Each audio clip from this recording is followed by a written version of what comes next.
Dear children, welcome to another episode of Biozoology lesson of Unit 5, Chapter 10, Organisms and Populations. Today look at into the 2-mark questions of this lesson. First 2-mark questions, define the following terms. So there are many terms in this lesson, so some of them are given here. The first one is what is ecology, the second question is population, third one is community, fourth one is biome, and fifth one is ecosystem, sixth one ecosphere, seventh one guilds, eighth one ecological equivalents. So these are some of the terms which you have to know. This will be coming for 2 marks. The first one is ecology. So the word ecology is derived from the Greek term okios, means house, and logos means study. So thus the study of the environmental house includes all the organisms in it and all the functional processes that make the house habitable. So these are the 2 points you have to write for the definition of ecology. The second one is population. So in ecology, the term population means originally coined by to denote a group of people in the broadened to include groups of individuals of any one kind of organism. For example, human population, lion population, penguin population, etc. So this is the 2 points you have to write for the population. See, community. So community in the ecological sense is designated as biocommunity, which includes all the populations occupying an given area. So that is the definition of community. Then D, define biome and name any 2 biomes you studied. So you have to give the examples of the biome and you have to write the definition of the biome. So biome is a term in wide use for a large regional or subcontinental system characterized by a major vegetation type. So we have different types of biomes. So write any 2 examples like terrestrial biome, aquatic biomes. So these are some of the examples which I have given. Then E, ecosystem. So the community with living, biotic, that is, and the non-living environment, that is abiotic, function together as an ecological system or ecosystem. So that is called as the ecosystem. So examples are pond ecosystem, land ecosystem, coastal ecosystem, marine ecosystem. So you can write any of the 2 example or 1 example for this ecosystem definition. And ecosphere, so it is the largest and most nearly self-sufficient biological system and is often designated as the ecosphere. So which includes all the living organisms of the earth interacting with the physical environment to regulate their distribution, abundance, production and evolution. So that is the definition of ecosphere. And G, guilds. The group of species with comparable role and niche dimensions with a community are termed as guilds. There are groups of species with comparable role and niche dimensions with a community are termed as guilds. Then ecological equivalents, the species that occupy the same niche in different geological regions are termed as ecological equivalents. Then second question, what is environment and which factors influence it? So environment is a collective term which includes the different conditions in which an organism lives or is present. And the second point is the common and influencing factors of environment are light, temperature, pressure, water and salinity. So these are some of the factors which influence the organism in an environment. Then third question, list out the adaptations of camel. So already you have studied in 10th class also, the same thing is repeated here. So camel is able to use water efficiency and effectively for evaporative cooling through their skin and respiratory system. So they excrete highly concentrated urine and can also withstand dehydration up to 25% of the body weight.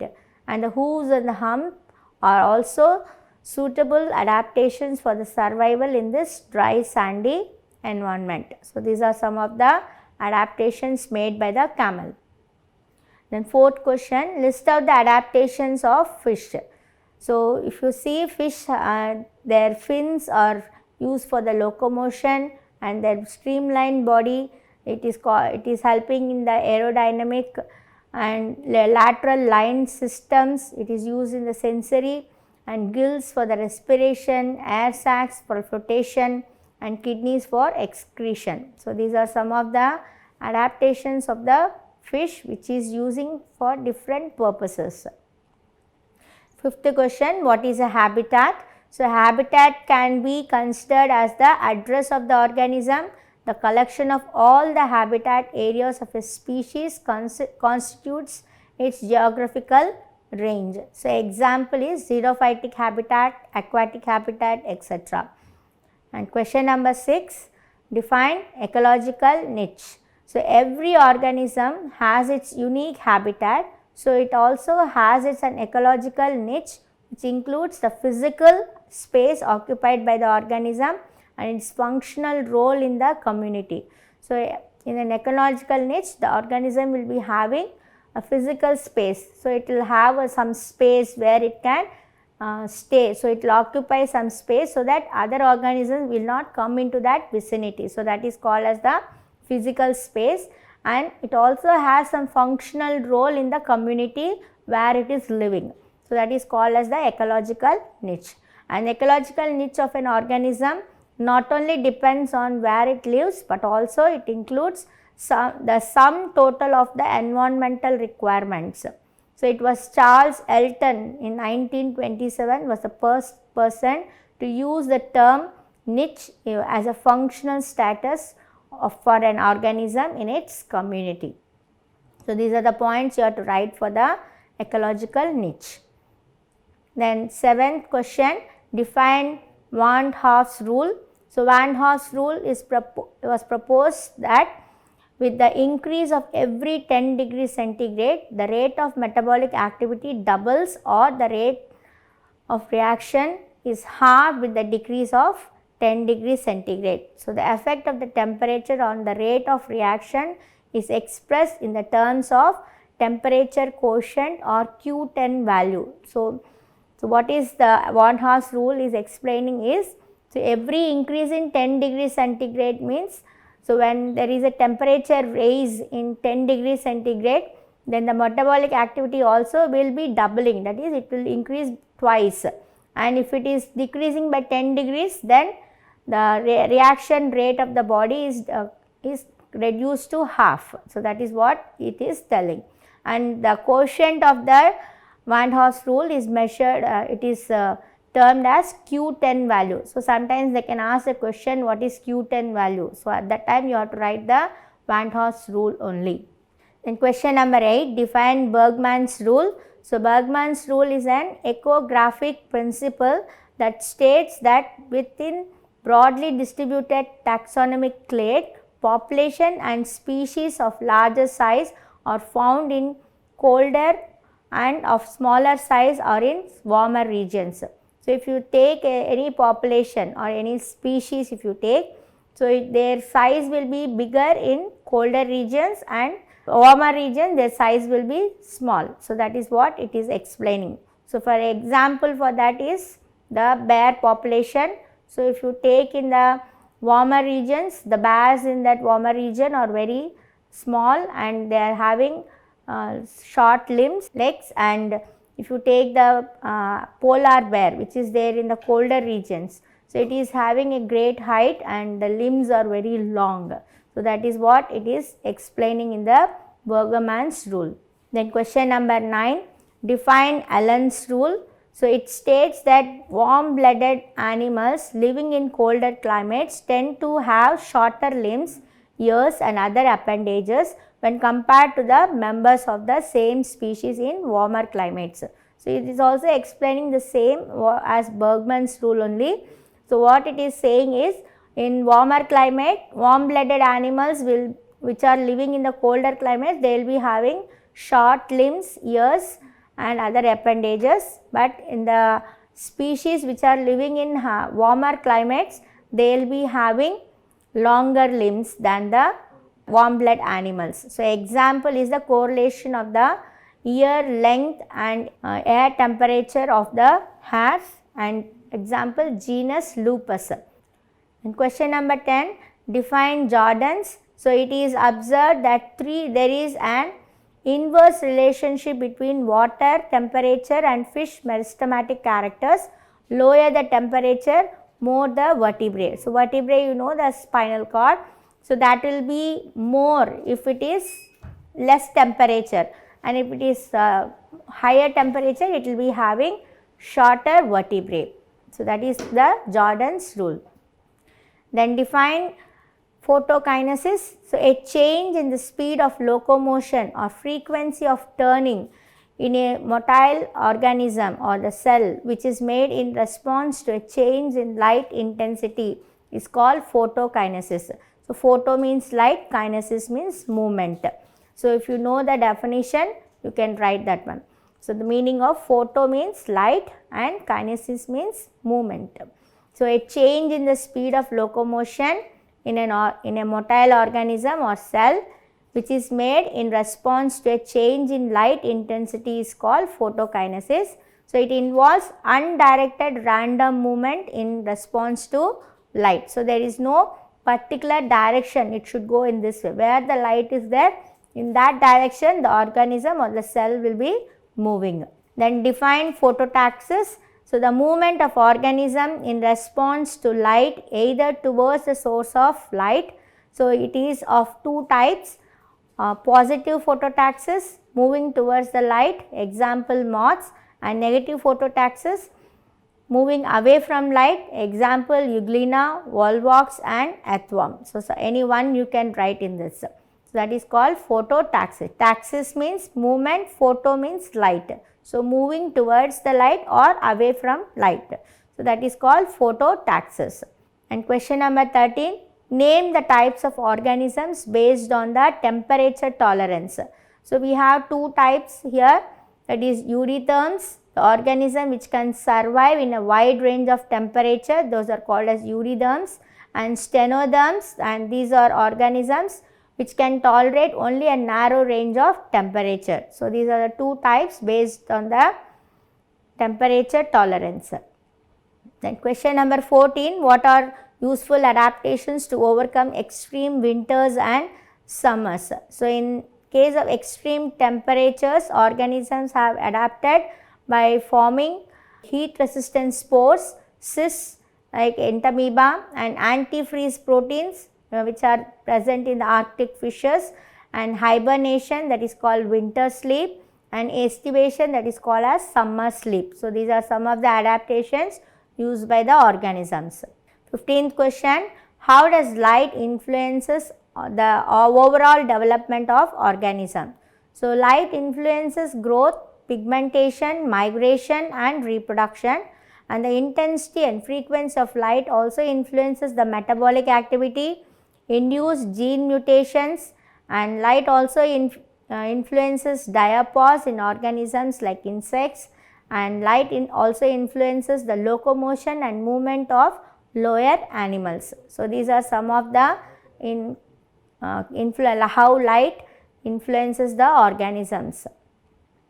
Then question number 16, what is diapause and what factors cause it? So diapause is a period of suspended or arrested development during an insect's life cycle. Mostly it is seen in insects and also seen in some other organisms also. So in insect, diapause is usually triggered by environmental cues like changes in daylight, temperature or food availability. Question number 17, how do you prove that light is essential for vision in organisms? So this can be proved by the poorly developed or absence of eyes in the cave dwelling organisms. So if you see the organisms which are living in caves, so either they will be having poorly developed eyes or no eyes. Best example is bats. So bats, you know that they don't have eyes, they cannot see. So that is how we can prove that the light is essential for the vision in the organisms. Then 18th question, what is phototropism and mention its types. So, the growth or orientation of an organism in response to light, either towards the source of light or towards away from the light. So, that is called as the phototropism. So, there are two types of phototropism, that is positive phototropism, example is sunflower, and negative phototropism, example is root of plants. Then question number 19, what is phototaxis? Mention its types. So, the movement of organism in response to light, either towards the source of light or away from the light. So, there are two types of phototaxis, that is positive phototaxis, example is moths, and negative phototaxis, example is Euglena, volvox and earthworm. And 20th question, define photokinesis, a change in speed of locomotion or frequency of turning in a motile organism or a cell which is made in response to a change in light intensity is called as photokinesis. So, it involves undirected random movement in the response to the light. In question number 21, what is the difference between phototaxis and phototropism? So, the same points you can write, that is you have to write the definition and then the types what you have. So, phototaxis means the movement of organism in response to light or towards the source of light, and phototropism means growth or orientation. So, that is the main point what you have to write. Phototaxis means movement of organism in response to light, and phototropism means growth or orientation of an organism. That is, orientation means the position, how it is aligning itself, that is called as orientation. And in phototaxis we have two types, that is positive phototaxis and negative phototaxis. So, positive phototaxis we have moths, and negative phototaxis we have Euglena, volvox and earthworm. And in phototropism there are two types, positive phototropism and negative phototropism. Example of positive phototropism is sunflower, and negative phototropism is roots of the plant. And question number 22, what is pedosphere or soil? Now, formation of soil from rocks which are the parent materials of soil by withering, and the soil zone is known as pedosphere, and it is a mixture of organic matter, minerals, gases, liquids and organisms that together support life. So, pedosphere, or what is soil they can ask, or what is pedosphere they can ask.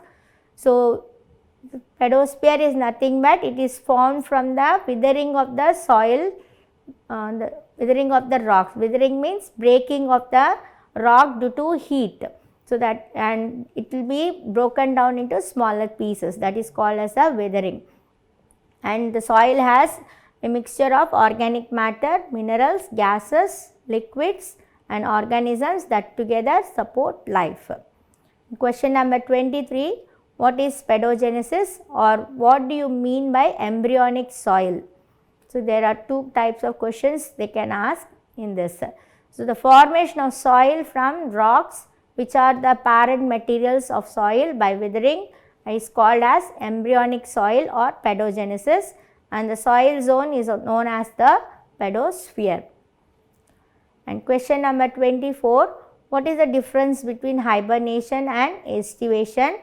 So, hibernation means it is a winter sleep adaptation to overcome extreme winters, and estivation is it is a summer sleep adaptation to overcome the extreme summer. So, examples of hibernation is squirrels and bears, and example for estivation is crocodiles and lemurs. Question number 25, mention the major functions of soil. It has four major functions, that is medium for plant growth, means for water storage and purification, modifiers of Earth's atmosphere, habitat for many organisms in which in turn modify the soil. Question number 26, water is considered as the universal solvent justified. So, it is the main medium by which chemical constituents are transported from abiotic components to the living components of an ecosystem. Question number 27, what is Coriolis effect? The deflection of circulating air caused due to differential heating between the equator and the poles and the rotation of the planet is called as Coriolis effect. Question number 28, define absolute humidity. So, absolute humidity is the total mass of water vapor present in a given volume or mass of air. So, it does not take temperature into consideration. So, these are the 2 points you have to write. Then 29, define relative humidity. So, relative humidity is the amount of water vapor present in the air and is expressed as a percentage of amount needed for saturation at the same temperature. So, relative humidity is expressed as percentage. Then question number 30, what is acclimatization? So, animals are known to modify the response to environmental changes, which is called as stress, in reasonably short time spans. So, this is known as acclimatization. So, the modification is very quick. So, that is called as acclimatization. And when people, example is when people who have moved from the plains to higher altitudes show enhanced RBC count within a few days of settling in the new habitat. Then question number 31, list out major biomes of the earth. So, we have tundra biome, taiga biome, grassland biomes, alpine biome, forest biome and desert biome. So, these are the major biomes of the earth. Then question number 32, list out epidemic plants of hot desert or what are xerophytes. So, plants growing in desert are called as xerophytes. Examples are aloe vera, agave, Opuntia species and Euphorbia rowleyana. So, these are some of the examples of epidemic plants which are living in xerophytic conditions. Question number 33, what are conformers?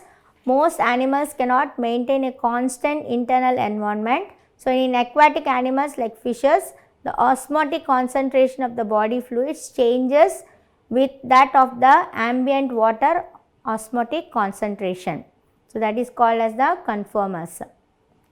Then 34 question, why organisms migrate? What is the reason for migration? So, organisms tend to move away temporarily for a stressful habitat to a new hospitable area and return when the stressful period is over. So, example is the birds migrating from Siberia to Vedantangal in Tamil Nadu to escape the severe winter periods. That is the reason for migration.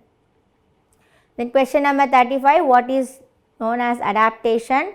So, in biology, adaptation is a dynamic evolutionary process that fits organism to their environment and enhancing their evolutionary fitness. So, adaptations can be phenotype or adaptive trait with a functional role in each individual organism that is maintained and has been evolved by natural selection.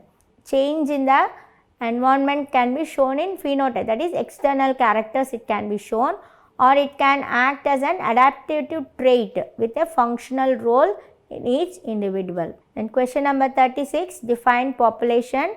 So, population is defined as any group of organisms of the same species which can interbreed among themselves and occupy a particular space and function as a part of the biotic community. So, that is the definition of population. Now, 37 question, what is an age pyramid? So, it is a graphical representation of population of an area at a given time in which percentage of individuals of an age group is plotted for the population, and the resulting structure is called as pyramid, age pyramid. Question number 38, define birth rate or natality. So, birth rate is the total number of births per thousand of a population of each year, that is called as birth rate. So, birth rate can be given by a formula.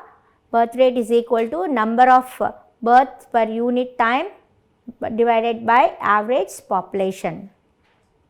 Question number 39, define death rate or mortality.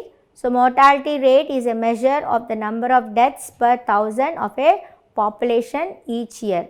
So, death rate also has a formula. that is number of deaths per unit area by average population. Question number 40, define emigration. So, emigration refers to the number of individuals of the population who move from the habitat during a given time period. Example is Siberian cranes migrating from Siberia to Vedantangal in Tamil Nadu and returning back in the spring. And question number 41, define immigration. Immigration refers to the number of individuals of the same species that have come into the habitat during a given period of time. Question number 42, define the term competition in terms of ecological interaction. So, we have direct inhibition of a particular species by the other species is called as competition. An example is birds compete with squirrels for nuts and seeds. Question number 44, what is commensalism? This is the interaction in which one species benefits and other is neither harmed or benefited. Example is suckerfish on shark. Question number 45, what is mutualism? So, it is the interaction that confers between on both the interacting species and both the organisms are benefited. So, example is interaction between crocodile and the bird. Question number 46, what is amensalism? So, in amensalism, the most powerful animal or large animals which inhibits the growth of other lower organisms is called as amensalism. Example is cat and a rat. Then question number 47, what is the meaning of carrying capacity? So, in nature a given habitat has enough resources to support a maximum possible number beyond which no further growth is possible. So, it is denoted by a letter called K. And question number 48, what is biotic potential or reproductive capacity? So, it is the maximum reproductive capacity of an organism under optimum environmental conditions and it is denoted by small r. Question number 49, define environmental resistance. It is the sum total of the environmental limiting factors both biotic and abiotic which together act to prevent the biotic potential of an organism from being released. So, that is called as environmental resistance. Question number 50, people living in higher altitudes have higher RBC count. Give reasons. Due to low atmospheric pressure at higher altitudes, body compensates low oxygen availability by increasing red blood cells production and decreasing the binding affinity of hemoglobin and by increasing the breathing rate. So, that is the reasons why people in higher altitudes have higher RBC count. Thank you. We will be continuing the next class with 3 marks and 5 marks question from this lesson.